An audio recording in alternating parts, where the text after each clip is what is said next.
सुनो और याद रखना इस बात को, गौर करें क्या, मेरी तरफ देखे मेरे भाई। एक मकरान शाह बादशाह गुजरा है ईरान का, कुछ नरम दिल था।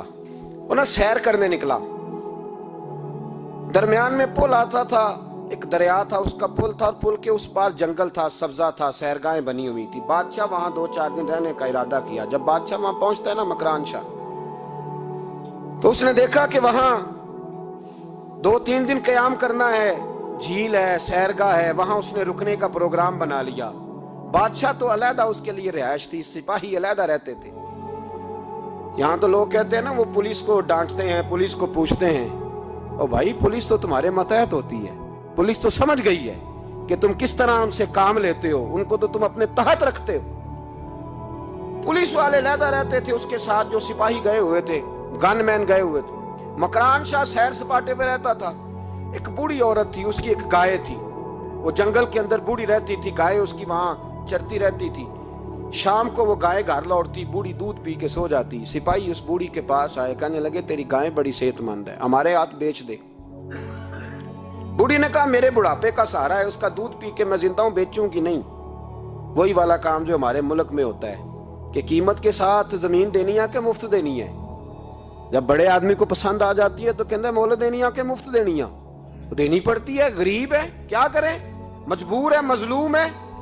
कहा बूढ़ी औरत से सिपाहियों ने बेच दे, कहा नहीं, कहने लगे नहीं बेचेगी तो हम ले लेंगे।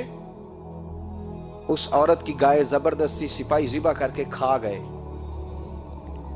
बूढ़ी ने बादशाह तक पहुंचना चाहा, लेकिन उसको पहुंचने न दिया गया, मना कर दिया गया, उसकी रसाई ना हो सकी, गरीब औरत थी। जिस दिन मकरान शाह वापस आ रहे थे ना, सैर करके पुल से गुजर रहे थे, तो किसी ने बूढ़ी से कहा कि बादशाह गुजरेगा। वो छुप के पुल पे बैठ गई, और मकरान शाह जब पुल से गुजरने लगे तो बूढ़ी आगे आई और उसके घोड़े की लगाम पकड़ी।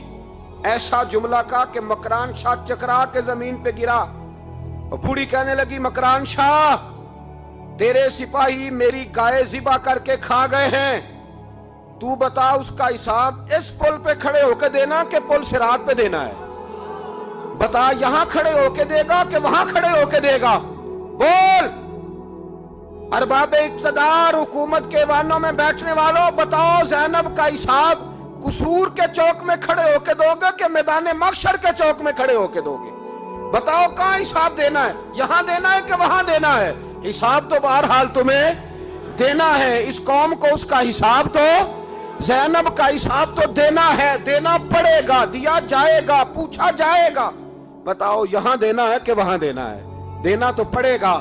यहां दोगे तो हो सकता है कयामत में बच जाओ, और अगर यहां नहीं दोगे तो वहां लटका दिए जाओगे, रुस्वा किए जाओगे, पूछा जाएगा। मकरान शाह चकरा के गिरा जमीन पे और गिर के कहने लगा बीबी मैं वहां हिसाब नहीं दे सकता, दो देना यहीं ले ले, जो लेना यहीं ले ले, आ जाओ, आ जाओ, वक्त है, गुंजाइश है, मोहलत के दिनों में तौबा कर लो, पलट आओ, अल्लाह के हुजूर हाजिर हो जाओ। इस मुआशरे को सफाई की जरूरत पड़ गई है। इस मुआशरे में हर आदमी अपना किरदार अदा करे, जालिम के खिलाफ उठे, बेहयाई, फहाशी, उरियानी, बदनिगाही, इसके खिलाफ उठे। हजरत अमीर मुआविया रदी अल्लाह ताला अन्हु अपने दौरे हुकूमत में बाहर निकले। एक बीबी बापर्दा औरत बुरके में गली में घूम रही थी, बुरका डाल के। हजरत अमीर मुआविया दौड़ के मस्जिद चले गए, रोने लगे, कहने लगे सहाबा के जमाने में ये औरतें गली में आ गई हैं, हमारे दौर में ही आ गई हैं, कहीं अल्लाह का कहर नाजिल ना होते। हालांकि वो बापर्दा थी बीबी। यहाँ तो बड़ी डटाई के साथ फ्रंट सीट पे बेपर्दा औरत को बिठाया जाता है और दलीलें दी जाती हैं कि हम पढ़ लिख गए, FSC और BSc हमारी तालीम है, हमारे पास अभी ताजी तो कार आई है, तो बताएं ना कि जो कार पे बैठी है वो कार की मालकन है।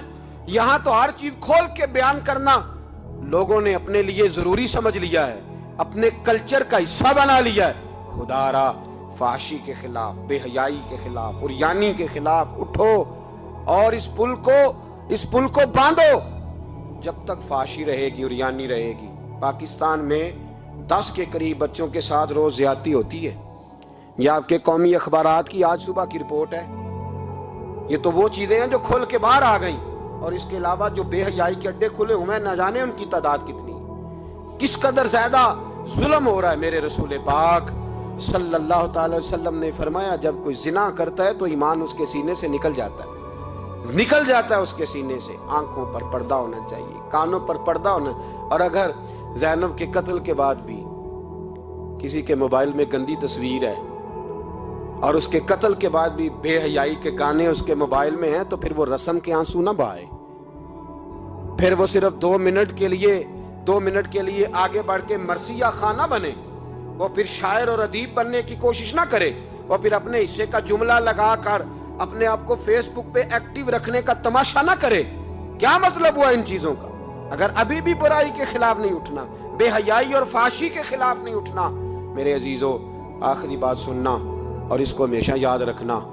میرے نبی پاک صلی اللہ تعالی علیہ وسلم نے فرمایا ہے کسی ایک مسلمان کے قتل میں اگر اہل زمین اہل آسمان سارے بھی شریک ہو جائیں، سارے، تو فرمایا ہو سکتا ہے اللہ سب کو جہنم میں ڈال دے۔ اس لیے کہ جو قتل ہے نا، قتل ایک ہے زیادتی اور ایک ہے پھر اس کے بعد قتل۔ ایک انسان کا قتل انسانیت کا قتل ہے، اتنا بڑا ظلم۔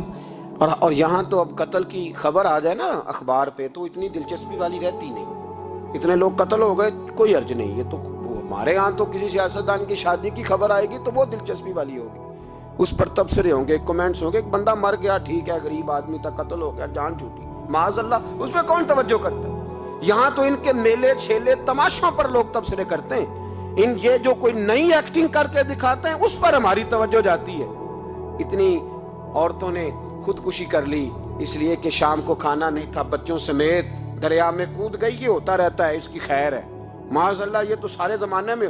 یہ دیکھو کہ کسی سیاسی لیڈر نے کوئی نئی ایکٹنگ کی ہے تو اس پر تبصرہ کرتے ہیں، اس پر تھوڑی دیر بیٹھتے ہیں۔ او خدا کے بندو، اپنی ترجیحات بدلو۔ میں کہا کرتا ہوں ان کی گاڑیوں کے پیچھے بھاگنا چھوڑ دو گے تو یہ صحیح ہو جائیں گے، ان کی جائز ناجائز چیزوں پر نعرے لگانے بند کر دو گے تو یہ صحیح ہو جائیں گے۔ خدا را زینب تو چلی گئی پر ہمیں ایک پیغام چھوڑ کے گئی ہے کہ فحاشی کے خلاف اٹھ کھڑے ہو، اب ظلم کے خلاف لڑنا سیکھو، اب اپنے اندر یہ طاقت پیدا کرو، اب طاقت پیدا کرو۔ ہمیں سارا پتہ ہوتا ہے لیکن اس کے باوجود ہم ظالموں کے ساتھ کھڑے ہو کے ان کی تعریفیں کرتے ہیں، تصویریں لگاتے ہیں، سپورٹر ووٹر بنتے ہیں۔ اب اس کام سے باز آ جاؤ، خدا را اب بھی سمجھ جاؤ۔ اے اللہ، جمعے کے دن اس اجتماع میں تیری بارگاہ میں دعا کرتے ہیں، خداوندہ ساری بیٹیوں کو حفاظت کا پردہ عطا فرما، اللہ سب کے لیے حفاظت کے پردے نصیب فرما، اور میرے مولا ظالموں کو کیفر کردار تک پہنچا۔ اللہ ان ظالموں کو نشان عبرت بنا، خداوندہ ان ظالموں